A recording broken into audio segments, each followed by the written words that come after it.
اچھا علی بھائی یہ بتائیں قصر نماز میں مسافت جو میل میں تعین کی جاتی ہے وہ اتنی مختلف ہے فقہ میں کہ کچھ نہیں سمجھ میں آتا. دیکھیں صحیح بخاری میں 48 میل آیا ہے. اب 48 میل ہے عربک میل, وہ نوٹیکل مائل 1.8 کلومیٹر کا بنتا ہے, یا راؤنڈ آف کر لیں 2 کلومیٹر کا. صحیح مسلم میں 9 میل بھی آیا ہے, اس کو بھی راؤنڈ آف کر کے موٹا موٹا 20 کلومیٹر بنا لیں. ٹھیک ہے, تو 20 کلومیٹر آج کل تو آپ کو بڑا تھوڑا لگتا ہے, لیکن اگر آپ کو یہ اونٹ پہ 20 کلومیٹر طے کرنا پڑے نا, لگ پتا جائے گا, پتہ نہیں خالی لگے جائے گا, لگ پتا جائے گا کہ یہ سفر ہوتا ہے کہ نہیں. اس میں اجتہاد کی ضرورت ہے. جی اجتہاد کی ضرورت کیا ہے, اب تو لوگوں نے مان لیا بھائی یار. مسئلہ جو ہے وہ صحیح بخاری میں حدیث ہے, مولا علی علیہ السلام جب کوفے کے گھر نظر آ رہے ہوتے تھے, کوفے میں داخل ہونے سے پہلے نماز قصر پڑھ کے پھر داخل ہوتے تھے. سر کوفے میں داخل ہونے سے پہلے وہ یہ نہیں کہتے تھے کہ میں ان گھر پہنچ ہی گیا تھے 4 ہی پڑھا, وہ اللہ کی فیسلٹی سے فائدہ اٹھاتے تھے. امام بخاری یہ صحیح بخاری میں لے کے ہیں سیدنا علی کے بارے میں.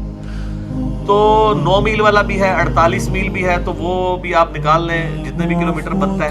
اس طرح صحیح مسلم صحیح بخاری میں آتا ہے کہ 19 دن تک جب آپ سے سب کا قیام ہوتا تھا, یعنی 19 دن سے زیادہ ہوگا.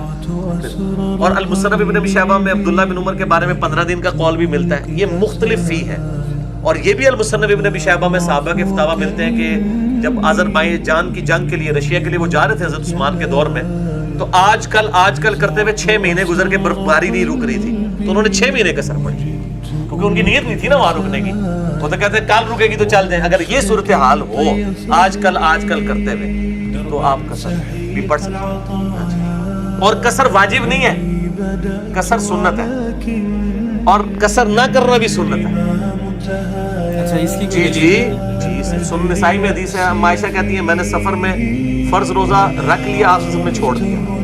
میں نے فرض نماز پوری پڑھ لی, آپ نے قصر پڑھی.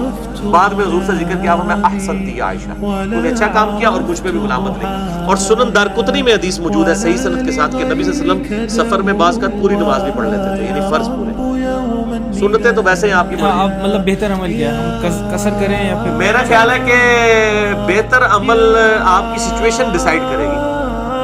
اگر آپ کی سچویشن آپ کو اجازت دے رہی ہے تو آپ جو ہے وہ اس کو دیکھ لیں. آپ جیسے اب گاڑی رکی ہے اس کے اندر سفر کے دوران, اور گاڑی آپ کے اختیار میں نہیں ہے, اور آپ کو پتا انہوں نے کہا 5-7 منٹ ہے, تو پھر 2 ہی فرض پڑے گا, 4 نہ پڑے.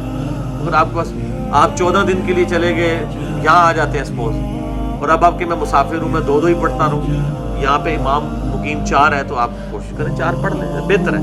لیکن اس کے اوپر بہتر والا چکر کوئی نہیں, یہ کسی کے اوپر قدغن نہیں لگا سکتا, چوائس ہے.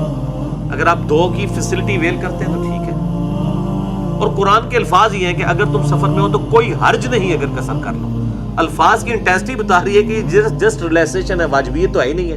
اور مسلم شریف میں حدیث ہے, حضرت عمر کہتے ہیں کہ میں نے نبی علیہ السلام سے پوچھا کہ اس آیت میں تو ہے کہ جب آپ سفر میں ہو اور آپ کو خطرہ ہو دشمن سے تو قصر کر لو, تو اس کا مطلب ہے خطرہ نہ ہو تو نہ کروں. تو آپ نے فرمایا اللہ نے فیسلٹی دی ہے, لے لو, عام سفر میں بھی آفر ہے, لے لو. اب جو میں آپ سے کہہ رہا تھا دن کو کہ سنت بعض کا قرآن کی آیت کی تخصیص کو عموم کر دیتی ہے, عموم کو تخصیص کر دیتی ہے. قرآن کے الفاظ میں تو یہ ہے کہ جب تمہیں خوف ہو دشمن سے تو پھر قصر کرو, تو اس کو آپ پھر وائس ورسا کریں گے, خوف نہ ہو تو نہ کرو. لیکن حدیث شریف نے کیا کہا کہ یہ اللہ نے آسانی دی ہے اور اس کی ایکسٹینشن ہو گئی ہے باقی سفروں سے. اور امت کے اجماع نے قبول بھی کر لی. امت کے اجماع نے کیسے ایسی بات قبول کر لی جو قرآن کے خلاف ہے؟ بظاہر اس کا مطلب ہے وہ قرآن کے خلاف نہیں, قرآن کی ایکسپلینیشن ہے, یعنی اس کی مزید اسپیسیفکیشن ہوگی. اچھا ریل گاڑی میں کس طریقے سے نماز کے وقت؟ دیکھیں یہ ریل گاڑی ہے, باقیوں مسئلے اس لیے آتے ہیں کہ ہم لوگ نماز جمع نہیں کرتے. بخاری مسلم میں حدیث ہے آپ صلی اللہ علیہ وسلم سفر میں ظہر اثر جمع کرتے تھے, مغرب عشاء. آپ جتنا مرضی سفر کریں آپ کو ٹائم مل جائے گا.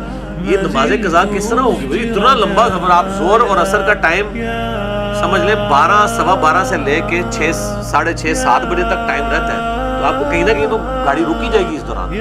اور مغرب عشاء کا ٹائم مغرب کا وقت سے لے کے فجر کا وقت داخل ہونے تک رہتا ہے, کہیں نہ کہیں تو